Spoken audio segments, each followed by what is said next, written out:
जय श्री कल की माधव, जय श्री जगन्नाथ। मैं हूं आपका अपना मित्र, भाई, बंधु, सखा और कल की भगवान का एक तुच्छ सेवक। जैसा कि आज आपने हमारे यूट्यूब वीडियो के थंबनेल में देखा, एक बहुत ही महत्वपूर्ण वीडियो आप लोगों के लिए। और आज हम बात करेंगे इस वीडियो में देशी और विदेशी दोनों भविष्यवाणियों के बारे में, भविष्यवक्ताओं के बारे में। आप लोगों के तमाम प्रश्न हमसे पूछे गए हैं पिछले लगभग 1 साल के अंदर। विश्व युद्ध कब होगा, विश्व युद्ध में भारत इन्वॉल्व कब होगा, है ना, हमारे देश के अंतिम प्रधानमंत्री कौन होंगे, कल्कि जी कब आएंगे, कली का प्रकटन कब होगा। तो आज हम डिफरेंट एस्पेक्ट्स पे अलग अलग भविष्यवाणियों को आज हम एसेस करेंगे, उसका मूल्यांकन करेंगे, अलग अलग भविष्यवक्ताओं को एक श्रृंखला में पिरोएंगे और लास्ट रिजल्ट प्राप्त करेंगे कि क्या हो सकता है। ठीक है, सारी कंडीशंस के बारे में आज चर्चा करने जा रहे हैं और लॉजिकल वीडियो होगी और प्रमाणिक वीडियो होगी, है ना, प्रमाण के साथ बात करेंगे।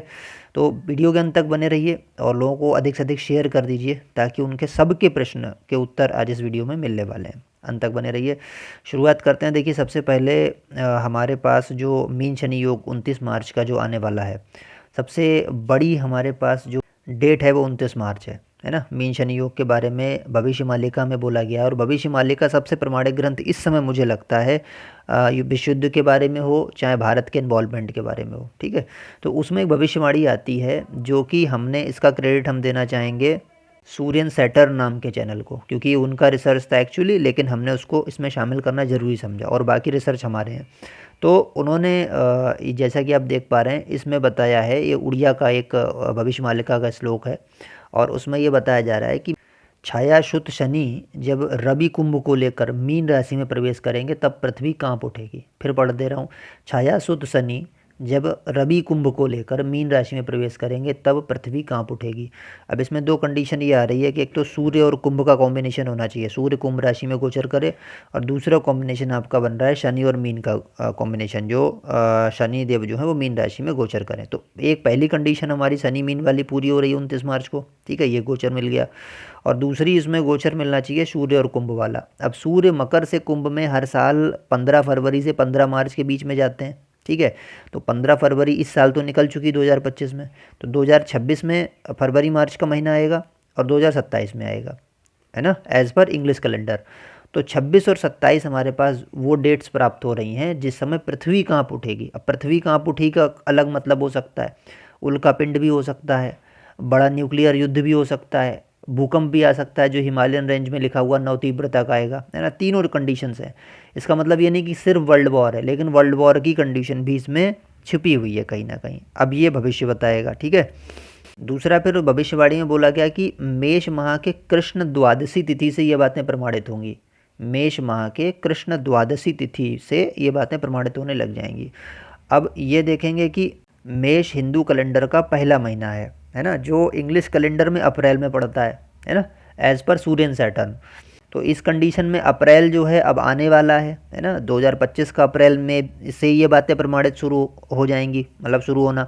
या फिर ये भी हो सकता है कि 26 के अप्रैल से शुरू हो, या ये भी हो सकता है कि 27 के अप्रैल शुरू हो, क्योंकि जो मीन राशि में शनिदेव का गोचर होगा वो 29 मार्च 2025 से लेकर के 23 फरवरी 2028 तक रहेगा।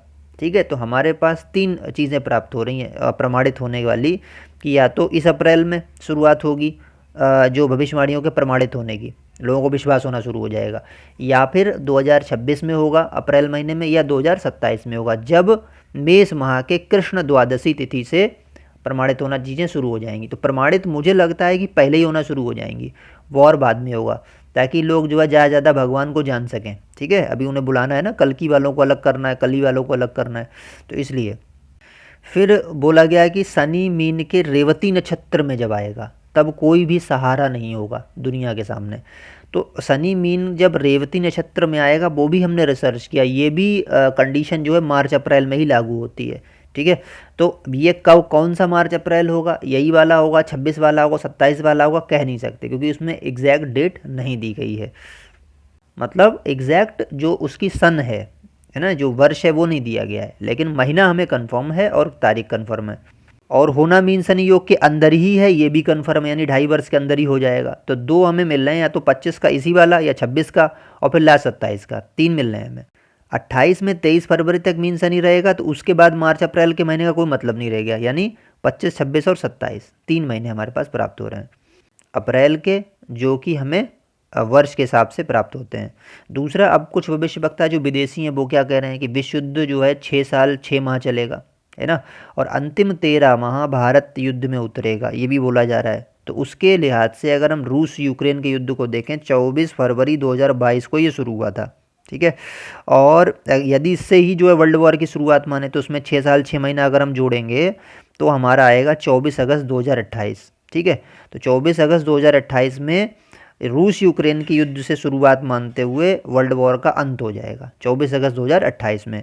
लेकिन अंत के 13 महीने में भारत उसमें प्रवेश करेगा वर्ल्ड वॉर के अंदर, ये भी बोला जा रहा है।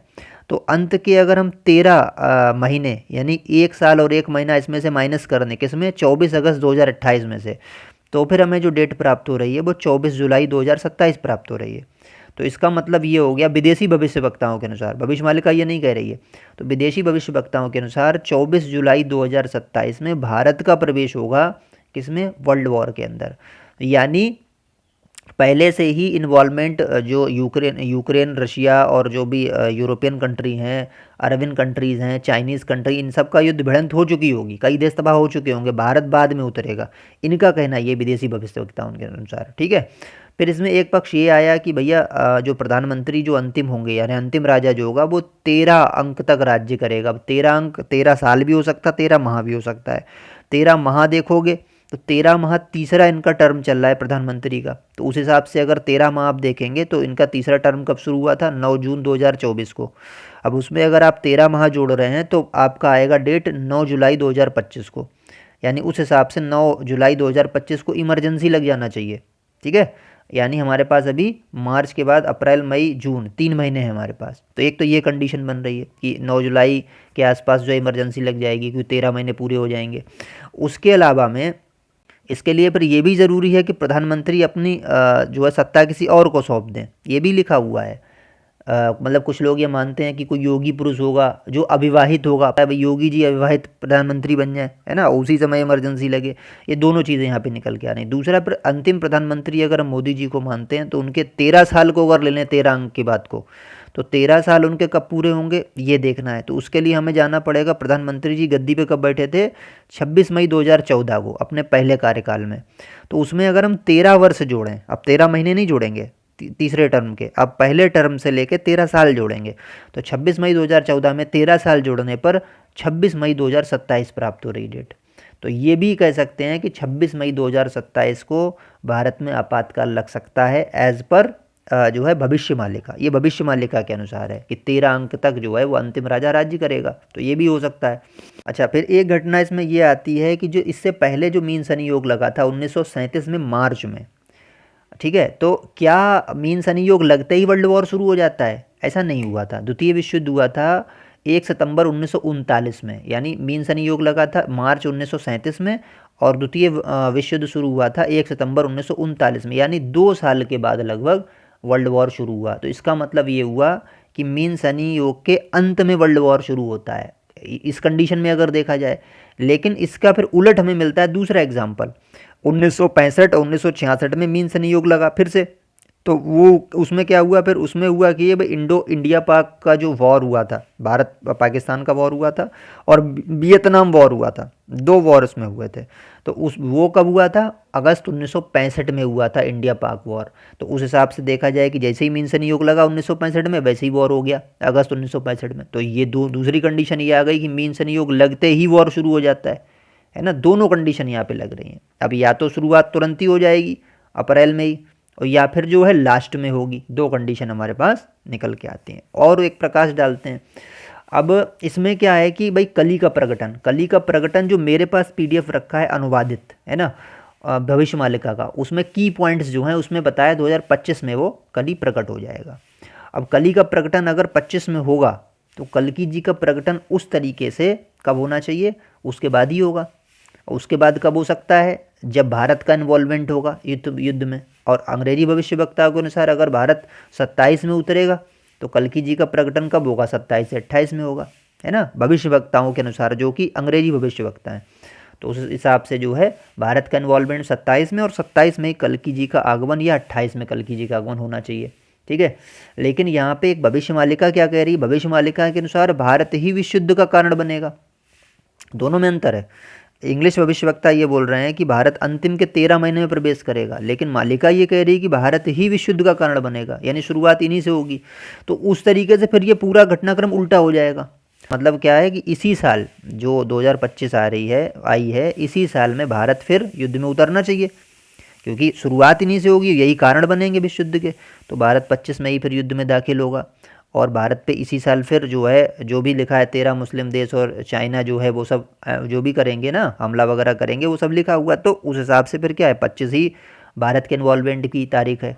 और 25 अगर भारत इन्वॉल्वमेंट हो रहा है तो फिर ये घटनाक्रम उल्टा हो जाएगा, यानी 27-28 में दुनिया के बाकी देश तबाह होंगे। उल्टा हो जाएगा पूरा घटनाक्रम। पहले कंडीशन क्या बन रही थी, लास्ट में भारत आ रहा है, इधर कंडीशन क्या बन रही मालिका, पहले भारत आ रहा है और बाद में सारी दुनिया के देश आ रहे हैं धीरे धीरे करके। तो 27-28 तक सबका फिर काम तमाम होगा, दूसरे देश होगा, है ना। तो उस लिहाज से 25 में अगर भारत इन्वॉल्व हो गया वर्ल्ड वॉर में, तो फिर कली का प्रकटन 25 में ही होगा। और कली का प्रकटन जब 25 में होगा तो कल्कि जी का प्रकटन या तो 25 के अंत तक हो जाएगा या फिर 26 में होगा, ठीक है, क्योंकि बचाना भी है, सिक्योरिटी प्रोटेक्शन देना है भारतवासियों को। तो इसलिए 25-26 में एज पर भविष्य मालिका कल्कि जी भी आ सकते हैं, और कली का प्रकटन 25 में मेरे पास जो PDF है उसमें लिखा रखा हुआ है। अब वो आ रहा है नहीं आ रहा वो बात अलग की है। देखिए हम लोग भी सारी दशाएं हमने आपको बता दी, हम सब लोग रिसर्च के ऊपर डिपेंड हैं, है ना।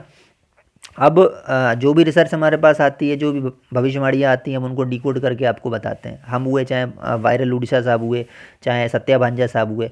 अब उसमें होता क्या है ना, आदमी उसको पकड़ लेता है, उसकी जबान को पकड़ लेता है कि यार तुमने ये बोला ऐसा नहीं हुआ। तो ऐसा नहीं है भाई, हम लोग भी किसी दूसरी चीज़ पर डिपेंड होके बोल रहे हैं ना। अब वो चीज़ कितनी अच्छी तरीके से डिकोड की हुई है, ये प्रश्न उठता है। लेकिन तत्कालीन परिस्थितियों को देखते हुए अगर हम वॉर्स की कंडीशन देखें, सिविल वॉर की कंडीशन देखें, गजवा की कंडीशन देखें, कुछ लोग गजवा करना चाह रहे हैं 300 करोड़ वाले, है ना।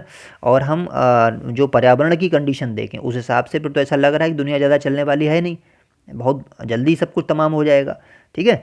तो ये भविष्यवाणियाँ लगभग लगभग सत्य होती प्रतीत होती। तो कुल मिला के 2 से ढाई वर्ष के अंदर सारा काम होना है। या तो पहली कंडीशन में भारत का इन्वॉल्वमेंट लास्ट में हो रहा है, या दूसरी कंडीशन में भारत का इन्वॉल्वमेंट पहले ही होगा, भारत ही विश्व युद्ध का कारण बनेगा। तो आप समझ लो ये साल बहुत क्रूशियल है। या तो भारत इसी साल इन्वॉल्व हो जाएगा, या फिर दूसरे देश यूरोपियन कंट्रीज और चाइना वगैरह इस साल इन्वॉल्व हो जाएंगे, या हो सकता है 26 में इन्वॉल्व हो जाए, ठीक है। तो ये पूरा घटनाक्रम मैंने आपको समझा दिया। रिजल्ट क्या होगा इसका, इस पर चर्चा करेंगे। इसका रिजल्ट ये होगा कि जब यूरोप और चाइना मिडिल ईस्ट का जो वॉर छिड़ेगा, ठीक है, तो हमारे पास तेल सप्लाई पूरी दुनिया में जो खनिज की सप्लाई है वो फिर क्या होगी, बाधित होगी। फिर क्या होगा, कई देशों में पहली बात तो आर्थिक आपातकाल की स्थिति होगी, शेयर मार्केट पूरी तरह तबाह होगा, वर्ल्ड बैंक पूरी तरह तबाह होगी, ये जो IMF है या जो मॉनेटरी फंड दूसरे देशों के हैं ये सब बिल्कुल बर्बाद हो जाएगी पूरी व्यवस्था, वैश्विक अर्थव्यवस्था तबाह होगी, तो राष्ट्रीय अर्थव्यवस्थाएँ भी तबाह होंगी, है ना। उसके बाद फिर जो है क्या होगा, क्राइस आएगा, बहुत बड़ा मनी क्राइस आएगा। उसके बाद जो है बैंकिंग सिस्टम ठप होंगे, पैसा निकल पाएगा नहीं निकल पाएगा, FD वाला ये पता नहीं है ना। सप्लाई चेन प्रभावित हो, क्योंकि खनिज प्रभावित हो गया, पेट्रोल डीजल प्रभावित हो गया, आना जाना, तो उसका मतलब क्या है, अनाज एक जगह दूसरी जगह सप्लाई नहीं हो रही है, इसका मतलब भुखमरी, इसका मतलब बहुत ज़बरदस्त महंगाई, उसका मतलब दयनीय स्थिति दुनिया की, जिसमें हो सकता है खाना भी ना मिले, ऐसी स्थिति।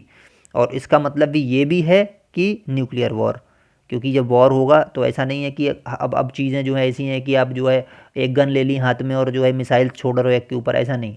अब जो है कभी भी न्यूक्लियर बम अटैक भी हो सकता है, तो हो सकता है हम शीत युग में चले जाएं 2-2.5 वर्ष के अंदर। ऐसा भविष्य मालिका कुछ विद्वान मानते हैं कि शीत युग आएगा इन्हीं 2-2.5 वर्ष के अंदर, तो ये भी हो सकता है। तो स्थितियाँ आगे बहुत दयनीय होने वाली हैं, ठीक है। अब मैंने पूरी आपको कंडीशन समझा दी, आपका इस पर क्या मानना है, आप अपनी विचारधारा अपने कमेंट बॉक्स में हमारे ज़रूर लिखिए। और अगर चैनल पर नए हैं तो चैनल को सब्सक्राइब कीजिए। हम इसी प्रकार कल कीजिए और युग परिवर्तन से जुड़ी वीडियोज़ आप लोगों के लिए लाते रहते हैं, आगे लाते रहेंगे। और अगर आप हमारे व्हाट्सअप चैनल से जुड़ना चाहते हैं तो लिंक डिस्क्रिप्शन बॉक्स में दे रखा है।